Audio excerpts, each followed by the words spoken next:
Welcome to everyone watching this YouTube ministry channel. And let me say, today we are talking about Church Community Project Teasers. Now, another group that we could set up because we've mentioned many on this online ministry channel. We mentioned a walking group, a running group, and actually we had a comment which wasn't forgotten, wasn't neglected, but it was someone who was saying, I'm a wheelchair user. What about me?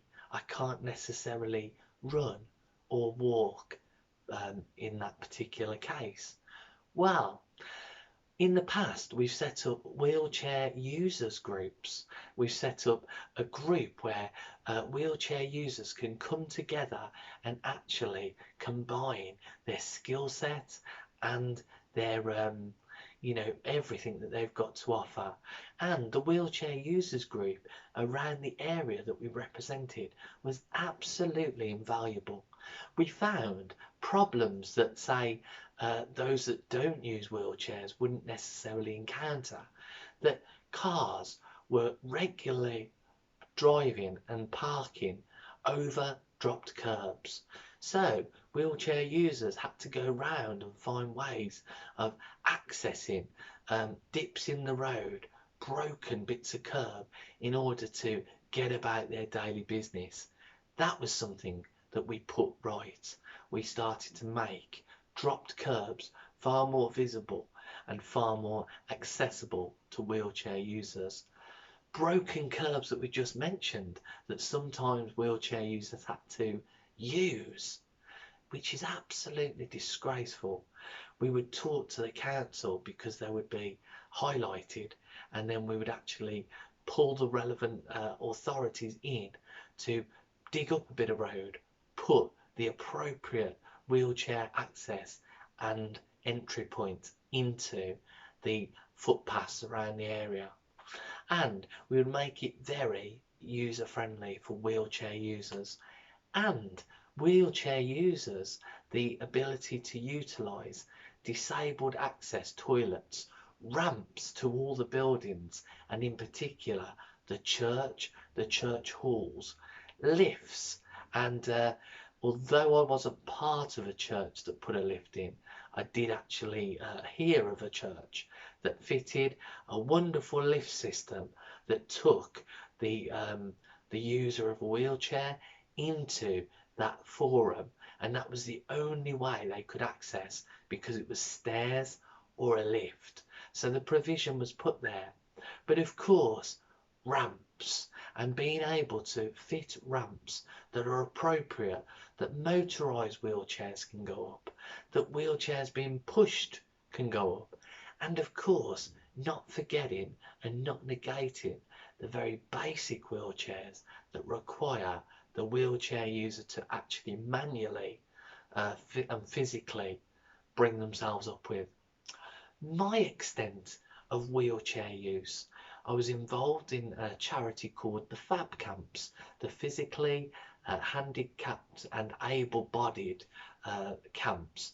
I'm not sure whether they still go by that name, but it was an opportunity to engage with wheelchair users of old to raise money and funds for such groups of individuals. And I was involved with some wheelchair sports users, involved in playing some wheelchair basketball yesteryear in almost an age gone by now. But the difference to actually sit and physically be constrained to that chair and to need that chair and that piece of equipment, and yet the church, perhaps, the community, perhaps, the general society that we live in seem to forget and negate our wheelchair users. And of course, that goes into other areas as well then. The mind can just start to shoot off. What are we doing for those that are visually impaired? What are we doing for those that are hearing impaired? And all these slight variances and nuances to the individuals that we encounter. What are we doing to cater for them? So wheelchair users group, it was an opportunity for people to come together, often with their carers or alone if they were able to get the mobility into the building, a place for people to share coffees, ideas, and past experiences, some of the traumas that have put people into those positions in their life, some of the, in some cases, tragic accidents or illnesses, but also just the fact that like-minded individuals could share all their raft and just wisdom and experience and all those other opportunities that it offered to not necessarily be a wheelchair user, but to engage with wheelchair users. And as it states, anyone who calls on the name of the Lord will be saved. Quite often, there's a generalized stereotype in many church buildings across the land. Certain people hit that criteria if they can get there of their own accord. No, we need to break down barriers, ramps, we need disabled access toilets, we need inclusivity, lifts if required, as we mentioned previously, and we need to make our buildings user friendly for anyone and everyone who wants to come and partake and encounter Jesus Christ as their living Saviour.